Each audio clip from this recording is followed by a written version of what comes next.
আমি যদি এখনই ইচ্ছা করি যে কালকে সকাল হতে হতে 100টা বিয়ে করব, আমি পারবো।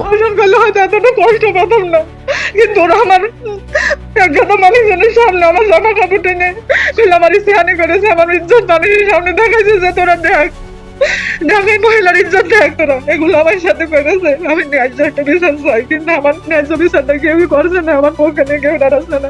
কুষ্টিয়া সদরের সংসদ সদস্য মুফতি আমির আহমদের বিরুদ্ধে আমি বাদী হয়ে মানহানির মামলা করেছি। আমার এখন ভয় দেখাচ্ছেন মামলা ও ছাতা তো আমি গুলিয়ে খেয়ে ফেলবো।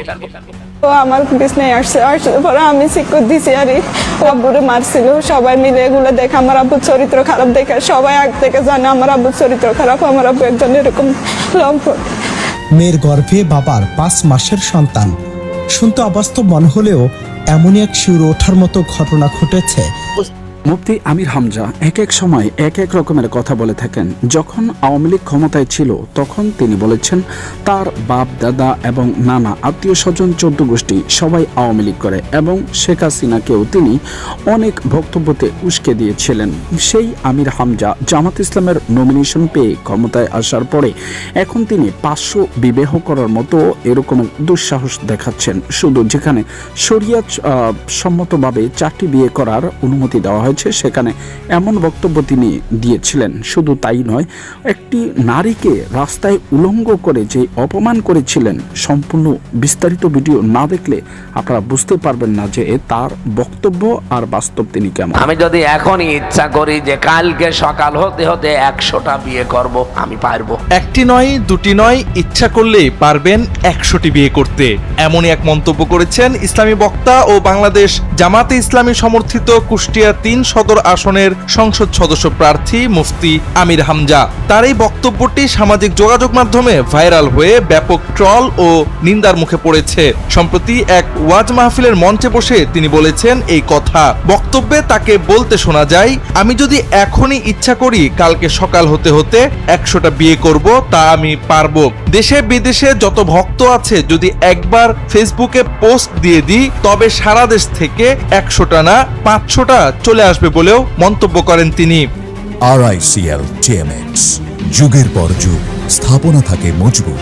ওয়াজ মাহফিলে বসে এমন উদ্ভট আলোচনার নিন্দা করেছেন অনেকেই, তবে আমির হামজার এমন উদ্ভট মন্তব্য এবারই প্রথম না। এর আগে তামিল হিরোইন রাশমিকা মান্দানার সৌন্দর্যের বিবরণ দিয়ে বক্তব্য দেওয়ায় সমালোচনার মুখে পড়েছিলেন তিনি। বাংলাদেশি হিরোইন সুপারস্টার শাবনূরকে নিয়েও তার বক্তব্য ভাইরাল হয়েছিল। তাছাড়া নবীকে সাংবাদিক বলেও পড়েন তোপের মুখে। এসব নিয়ে সমালোচনার মুখে পড়ে জনসমক্ষে ভুল স্বীকার করে বলেছিলেন আওয়ামী আমলে কারাবরণের পর থেকে মাঝে মধ্যে তিনি মানসিকভাবে কিছুটা বেসামাল হয়ে পড়েন, ফলে উদাহরণ দিতে গিয়ে ভুল হয়ে যায়। সামনে এমন কথা বলবেন না বলেও প্রতিশ্রুতি দিয়েছিলেন তিনি। রাশমিকা মান্দানা নাম শুনেছেন? করলে হয়তো এতটা কষ্ট পেতাম না, কিন্তু ওরা আমার একজন মানুষজনের সামনে আমার জামা কাপড় টেনে আমার ইস্তেহানি করেছে, আমার ইজ্জত মানুষের সামনে দেখাইছে যে তোরা দেখ, ঢাকায় মহিলার ইজ্জত দেখ তোরা, এগুলো আমার সাথে করেছে। আমি ন্যায্য একটা বিচার চাই, কিন্তু আমার ন্যায্য বিচারটা কেউই করছে না, আমার পক্ষে নিয়ে কেউ দাঁড়াচ্ছে না। আমি একটা অসহায় নারী, আপনাদের কাছে আমি একটু সুষ্ঠু বিশ্বাস আছে, আপনারা আমার নাম বলেন, কারা এগুলো করেছে, নামটা বলেন। আজকে যারা আমার মারধর করেছে, আপনারা যদি তাদের পুলিশ প্রশাসন ধরে নিয়ে আসে, ওরাই মুখ খুলবে কিটা কিটার পিছনে আছে, কিন্তু আমি যদি বলি আমার সন্তান ধরবে কিভাবে? আপনাকে যারা মেরেছে তাদের নাম যদি আপনি ভয়ে না বলেন তাদের ধরবে?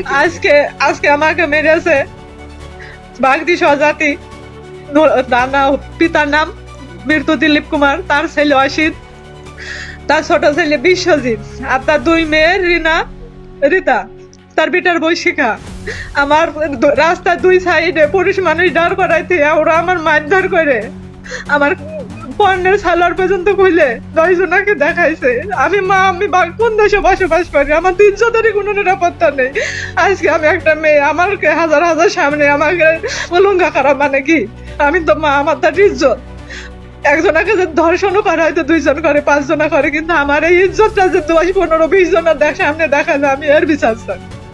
আমি সারা দেশের কাছে আমি এই বিচার চাই। আমি একটা মেয়ে, আমি তো কারোর সন্তান, আমিও তো কারোর মা।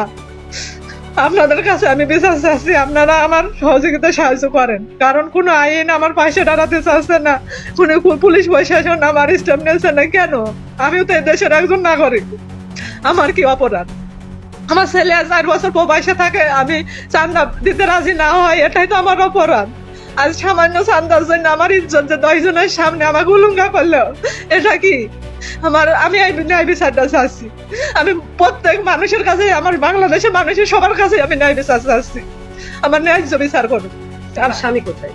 আমার স্বামী ভাই, আমার স্বামীকে মারধর করেছে, আমার স্বামীকে আরেক জায়গায় নিয়ে গেছে, আর আমার স্বামীকে বলেছে তোর বউ যদি কোনো পুলিশ প্রশাসনের কাছে যায়, কোনো সাংবাদিকদের কাছে যায়, কোর্টে কোনো বিচার সালিশ যদি যায়, তাহলে তোকেও মেরে ফেলবো, তোর ছোট ছেলেটাকেও মেরে ফেলবো। একটু কল্পনা করুন, যে বাবা সন্তানদের নিরাপত্তার প্রতীক, সে বাবাই যদি হয়ে ওঠে সবচেয়ে বড় আতঙ্ক। মেয়ের গর্ভে বাবার 5 মাসের সন্তান। শুনতে অবাস্তব মনে হলেও এমনই এক শিউরে ওঠার মতো ঘটনা ঘটেছে ভোলা দৌলত খানের মদনপুরে। পারিবারিক কলহে কয়েকদিনের জন্য বাড়ি ছেড়ে যান মা, আর সেই সুযোগে ঘটে যায় অকল্পনীয় এক নিষ্ঠুরতা। অভিযোগ উঠেছে নিজের মেয়ের উপর পাশবিক নির্যাতন চালায় পিতা। একটি পরিবার, একটি সম্পর্ক আর বিশ্বাস, সবকিছু যেন মুহূর্তে ভেঙে চুরমার। চাঞ্চল্যকর এই ঘটনা নিয়ে রীতিমতো তোলপাড় নেট দুনিয়া।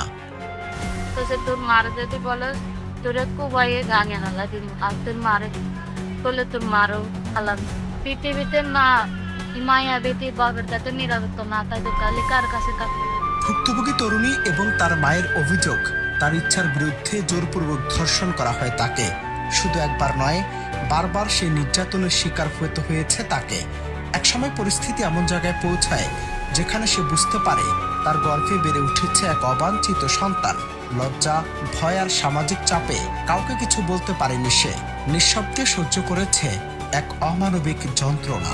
ওনার পরে মায়া লজ্জাইছে, আরো দেখাতে পারে নাই আমার কইয়া মায়া বাচ্চাটা কোমরে খালাচ্ছে। বিচার চায় যেন এই ঘটনা যেন আর তারও বাবা তারও মেয়ের সাথে না করে। সন্তান বাবার কাছে, মেয়ে যদি বাবার কাছে নিরাপদ না পায়, তাহলে আপনারা বলেন পৃথিবীর কোথায় গেলে মেয়ে সন্তান কার কাছে গেলে নিরাপত্তা পাবে? এখন সে বাবার বিশ্বাস কিভাবে তার মেয়েটিকে দর্শন করে, 16 বছরের একটি মেয়ে। কিন্তু সত্য কখনো চিরদিন চাপা থাকে না।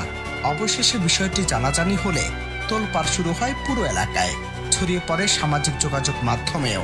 জানা যায় মাকে বিষয়টি জানিয়ে গোপনে গর্ভপাত করানো হয় এবং সেই নবজাতককে ফেলে দেয়া হয় নর্দমায়। পরে চিকিৎসকের কাছে গেলে পুরো ঘটনার ভয়াবহতা সামনে আসে। একদিকে নির্যাতনের শিকার মেয়ে, অন্যদিকে সমাজের কঠোর বাস্তবতা, সব মিলিয়ে এক হৃদয় বিদারক চিত্র। আপনার একটা বাচ্চা ডেলিভারি হয়েছে 3 দিন আগে, এখন পেশেন্টের সিভিয়ার আপনার একটা পেটে ব্যথা নিয়ে আসে। এই সেন্সে আমি পেশেন্ট ওয়ার্ডে ভর্তি দিয়ে দিচ্ছি গাইনি উপস্থিত। দর্শক, ক্ষমতা যে কতটা ভয়ঙ্কর সেটা এই মুফতি আমির হামজার দিকে তাকালেই বোঝা যায়। ক্ষমতায় আসার পরে তার লাগামহীন বক্তব্যতে রীতিমতো অপমান অপদস্থ হচ্ছেন আলেমগণ। আপনাদের মতামত জানাবেন অবশ্যই কমেন্টস বক্সে। এরকম নিত্য নতুন ভিডিও পেতে চ্যানেলটিকে সাবস্ক্রাইব করে পাশে রাখা বেল বাটনটি অন করে দিন।